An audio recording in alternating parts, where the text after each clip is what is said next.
Chamber of commerce का देश की इकोनॉमी में बहुत बड़ा रोल है। Basically this is organisation of businessman, business people, business tycoon. जितने भी चैम्बर ऑफ कॉमर्स है ये सारे बिजनेसमैनों की संस्था है। चैम्बर ऑफ कॉमर्स बहुत हैं, जैसे फिक्की है, आपने नाम सुना होगा, CII है, एसोचैम है, PhD चैम्बर ऑफ कॉमर्स है, डिक्की है, बहुत सारे हैं। लेकिन ये कोई संस्था जो है बहुसंख्यक समाज के लिए काम नहीं करती है, सब कुछ खास सेक्शन ऑफ पीपुल के लिए काम करती है। और इवन आप उसके मेंबर भी नहीं बन सकते आसानी से। आप फिक्की के या एसोचैम के या CII के मेंबर बनना चाहेंगे तो ये बहुत ही मुश्किल है, नेक्स्ट टू इम्पॉसिबल है।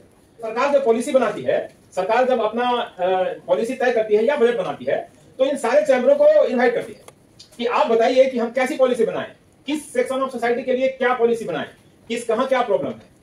तो ये जितने भी एस्टैब्लिश संस्था है चैम्बर ऑफ कॉमर्स, 100 साल पुराने, 70 साल, 80 साल, 90 साल पुराने, ये सारी संस्थाएं जो है हमारे अधिकार की, हमारे प्रॉब्लम की चर्चा नहीं करते हैं, वो अपने प्रॉब्लम की चर्चा करते हैं। तो जब अपने प्रॉब्लम की चर्चा करते हैं तो उनकी पॉलिसी भी उन्हीं के हिसाब से बनती है।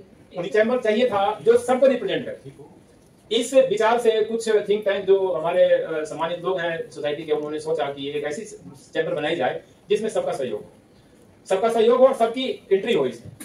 तो इसी सोच के साथ सबकी बनाई गई और समृद्ध Bharat chamber of commerce and industry नाम दिया गया।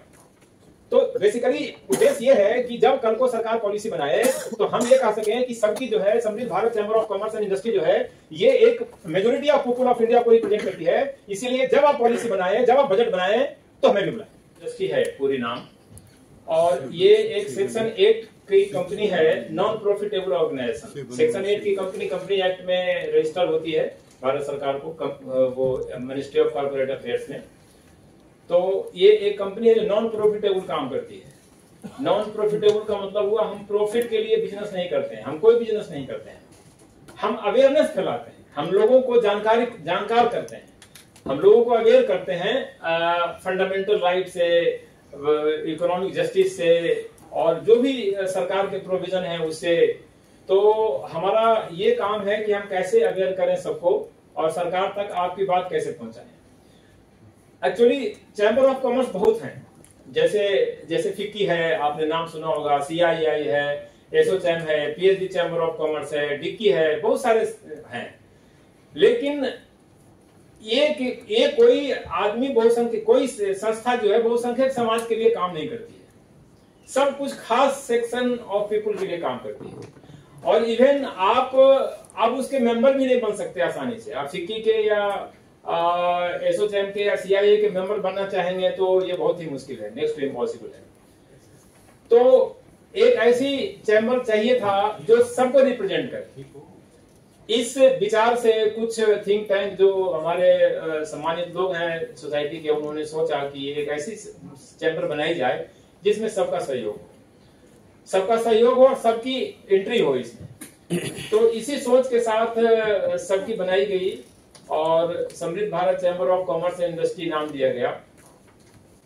जैसे ही हमारी संस्था बनी थी तो हमने, एक्चुअली होता क्या है, चैम्बर ऑफ कॉमर्स करती क्या है, पहले तो मैं ये बता दूंगा आपको। पहले से लोग अवेयर हैं चैम्बर ऑफ कॉमर्स के बारे में, लोग जानते हैं चैम्बर ऑफ कॉमर्स क्या करती है, नहीं जानते। चैम्बर ऑफ कॉमर्स का देश की इकोनॉमी में बहुत बड़ा रोल है। Basically this is organisation of businessman, business people, business tycoon. जितने भी चैम्बर ऑफ कॉमर्स है ये सारे बिजनेसमैनों की संस्था है। तो सरकार जब पॉलिसी बनाती है, सरकार जब अपना पॉलिसी तय करती है या बजट बनाती है, तो इन सारे चैम्बरों को इनवाइट करती है कि आप बताइए कि हम कैसी पॉलिसी बनाएं, किस सेक्शन ऑफ सोसाइटी के लिए क्या पॉलिसी बनाएं, कहां क्या प्रॉब्लम है। तो ये जितने भी एस्टैब्लिश संस्था है चैम्बर ऑफ कॉमर्स, 100 साल पुराने, 70 साल, 80 साल, 90 साल पुराने, ये सारी संस्थाएं जो है हमारे अधिकार की, हमारे प्रॉब्लम की चर्चा नहीं करते हैं, वो अपने प्रॉब्लम की चर्चा करते हैं। तो जब अपने प्रॉब्लम की चर्चा करते हैं तो उनकी पॉलिसी भी उन्हीं के हिसाब से बनती है, उन्हीं के फायदे के लिए बनती है। तो हमारा बात कहने वाला, सरकार तक हमारी बात पहुंचाने वाला कोई भी चैम्बर नहीं है। तो बेसिकली उद्देश्य ये है कि जब कल को सरकार पॉलिसी बनाए तो हम ये कह सकें कि सबकी जो है समृद्ध Bharat chamber of commerce and industry जो है ये एक majority of people of India को रिप्रेजेंट करती है। इसीलिए जब आप पॉलिसी बनाए, जब आप बजट बनाए तो हमें भी बुलाएं। ये अल्टीमेट उद्देश्य है, तभी हम अपने लोगों की बात पहुंचा सकेंगे उन तक। क्योंकि आपको मालूम होना चाहिए कि बजट जो बनता है, अभी 40 लाख करोड़ का बजट है, 40-42 लाख करोड़ का, 4 ट्रिलियन इकोनॉमी। बट ये पैसा कहां जाता है, कहां से आता है, ये किसी आम आदमी को पता नहीं। आम आदमी को इससे मतलब ही नहीं है। कोई सोचते हैं बजट आ रही है, हमारा क्या। वो तो चीजें जब महंगी होती है तब उनको समझ में आता है कि अरे ये बजट आया इसलिए महंगा हो गया। तो अब हम जब हमारी जब रिप्रेजेंटेशन होगी सरकार के यहाँ, तो हम सरकार से सवाल पूछेंगे कि ये जो पैसा कलेक्शन आपके पास आया उसको आपने बहुसंख्यक समाज के लिए कितना खर्च किया। ये हमारा अल्टीमेट मोटो है। तो अभी आपको ये जानकर आश्चर्य होगा कि इंडिया में सरकारी ठेका करीब 60 लाख करोड़ का दिया जाता है, 60 लाख करोड़ का गवर्नमेंट कॉन्ट्रैक्ट। और इसमें बहुजनों की संख्या 5% भी नहीं है, नॉट मोर देन 5%। तो ये पैसा कहां जाता है? 95%, 60 लाख करोड़ का 95% कहां जाता है? ये उन्हीं के पास जाता है जिनको ठेका मिलता है। ठेका किनको मिलता है? जो एलिजिबल है ठेका लेने के लिए। एलिजिबल कौन है? जो पहले से समृद्ध है। क्योंकि पॉलिसी वो बनवाते हैं तो पॉलिसी इस तरह बनवाते हैं कि ठेका उन्हीं को मिले, गरीब आदमी को कुछ मिले ही नहीं। अभी बहुत जोर जबरदस्ती के बाद अभी 4% प्रोक्योरमेंट के लिए डिक्की को पावर दिया कि SC ST का जो बिजनेसमैन है वो 4% सप्लाई कर सकता है, लेकिन एक्चुअल में हो नहीं रहा है। तो ये सब चीजें नीचे के लेवल तक लोगों को पता नहीं है। ये पता कैसे होगा? जब आपकी अवेयरनेस बढ़ेगी, आप सेमिनार में भाग लेंगे, आप पढ़ेंगे इन चीजों को, जानेंगे, शिक्षित बनेंगे, तभी आप समझ सकते हैं कि ये पैसा कहां जाता है और किसका लाभ हो रहा है। अब आप सोचें कि अगर आप 60 लाख करोड़ में 5% आपका हिस्सा जा रहा है, मिल रहा है, तो नुकसान किसका है? हमारे लोगों का नुकसान है कि न उनके बच्चे पढ़ पाते हैं, न उनको व्यापार कर पाते हैं, न वो आगे बढ़ पाते हैं। तो ये जबकि जो देश का नेचुरल रिसोर्सेज है, जो देश का आवाज खनिज है, हमारा जो प्राकृतिक संसाधन है, उसमें सबका समान अधिकार है। तो अगर हम 90% हैं तो 90% खनिज पे हमारा अधिकार हुआ, लेकिन वो कहां है? क्योंकि कोई मांगने वाला नहीं है, कोई बोलने वाला नहीं है, कोई बताने वाला, कोई पूछने वाला नहीं है सवाल, तो कौन आपको देगा? तो ये संस्था ये काम करने की उद्देश्य से बना है कि हम ये आवाज उठाएं कि ये जो प्राकृतिक संसाधन है, इस संसाधन में हमारा भी हक है और हमको भी हिस्सेदारी इसमें मिलनी चाहिए। आप देखे होंगे बहुत से जगह आदिवासी क्षेत्र में आदिवासी लोग धरना दे देता है कि नहीं यहाँ खदान खुदाई नहीं करने देंगे, तो सरकार को झुकना पड़ता है। ये अलग बात है कि सरकार जबरदस्ती, जोर जबरदस्ती से अपना फोर्स से उसको डिमोलिश कर देती है। लेकिन ये बात सही है कि इस जल जंगल जमीन पे सबसे पहला अधिकार यहाँ के मूल निवासी को है। लेकिन हो क्या रहा है? बड़े बड़े उद्योगपति उसका दोहन कर रहे हैं, बड़े बड़े फॉरेन कंपनियां दोहन कर रही है। तो ये हमारी अज्ञानता और हमारी न जानकारी की वजह से ऐसा होता है। तो इसीलिए हम आह्वान करेंगे कि आप लोग अधिक से अधिक संख्या में जुड़ें सबकी से, और जुड़कर आप लोग इसको मजबूत करें। आप यकीन मानिए, अगर हमारी संख्या बल हो जाएगा, मान लो हम कल को 1 लाख मेंबर हो गए, तो कोई सवाल नहीं है कि सरकार हमारी बातों को इग्नोर करे।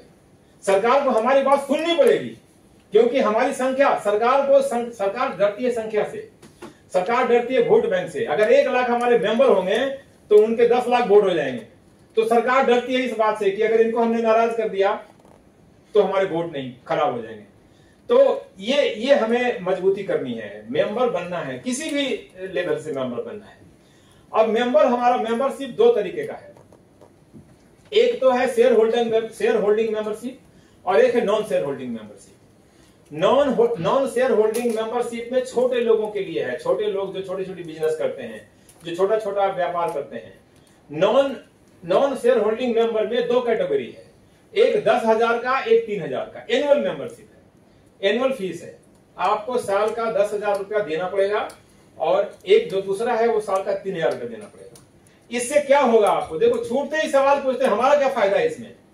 देखिए, हर काम फायदे के लिए नहीं होता है। अब फायदा आपको होगा, फायदा ये होगा, कोई प्रॉफिट नहीं देने आएगा आपको फायदा लेना पड़ेगा। अगर आप एक कम्युनिटी से जुड़ जाएंगे, जिस कम्युनिटी की अप्रोच बड़ी है, जिसका रीच बड़ा है, तो उस कम्युनिटी में बहुत तरह के ऐसे लोग होंगे जो आपका सहयोग कर सकते हैं। वो फायदा है आपका। डायरेक्ट बेनिफिट कोई नहीं है, ये कोई डायरेक्ट फंड ट्रांसफर नहीं है आपके अकाउंट में, लेकिन आप इससे बहुत बहुत लाभ ले सकते हैं। और बहुत आगे बढ़ सकते हैं, बहुत अपना बिजनेस खड़ा कर सकते हैं, अपना सर्किल बना सकते हैं, अपने लोगों की पहचान करके आप अपना कोई व्यवसाय कर सकते हैं। मतलब बहुत तरह के फायदे हैं। दूसरी जो मेंबरशिप है वो शेयर होल्डिंग मेंबरशिप है। शेयर होल्डिंग मेंबरशिप में भी दो तरह के हैं। एक तो है 1,10,000 शेयर हम देते हैं एक आदमी को, 10,000 शेयर, और दूसरे कैटेगरी में 20,000 शेयर। 10,000 शेयर में 1 लाख रुपया का इन्वेस्टमेंट है और 20,000 वाले में 2 लाख का इन्वेस्टमेंट है। जो बिग बिजनेसमैन है, जिनकी टर्नओवर मोर देन 100 करोड़ है, उनको 2 लाख की मेंबरशिप दी जाती है, और जिनकी 100 करोड़ से नीचे है उनको 1 लाख की मेंबरशिप दी जाती है। फिर 10,000 और 20,000 एनुअल मेंबरशिप फीस है। जो ये सब जो हम प्रोग्राम करते हैं वो हमें मेंबरशिप फीस से ही करते हैं। अगर मेंबरशिप फीस हम नहीं लेंगे तो हम फिर शेयर होल्डर का जो शेयर मनी है उसको हम खाना शुरू कर देंगे, तो वो ठीक नहीं है। शेयर होल्डर का जो मनी है वो कॉर्पस फंड है, कैपिटल फंड है, वो उससे हम कोई अपना दफ्तर लेंगे, अपना कोई बड़ा काम करेंगे, या कोई हम बड़े लेवल का सेमिनार करेंगे। तो हमारी कोशिश होती है कि ये एनुअल मेंबरशिप से और सब्सक्रिप्शन से, डोनेशन से जो पैसा आए उसको हम इस तरह के सेमिनार करने में खर्च करें। ये है सबकी के मेंबरशिप, सबकी के से जुड़ने के मेंबरशिप के नियम कायदे। और कोई ऐसा रूल नहीं है कि जिसके लिए आपको कोई बाधा हो जुड़ने के लिए। आपको हम बताएं कि जब हमने बनाई थी सबकी, तो हमने सारे मिनिस्टर को लिखा था कि हमारा एक संस्था बना है SBCCI, जो एक बहुजन समाज को रिप्रेजेंट करता है। तो आप जब भी कोई हमारे लिए पॉलिसी बनाएं तो हमें भी इनवाइट करें और हम लोग अपनी बातों को आप तक रखें। मिनिस्टर को लिखा, उसके बाद सारे चीफ सेक्रेटरी को लिखा, भारत सरकार के सारे सेक्रेटरी को, 89 सेक्रेटरी को लिखा।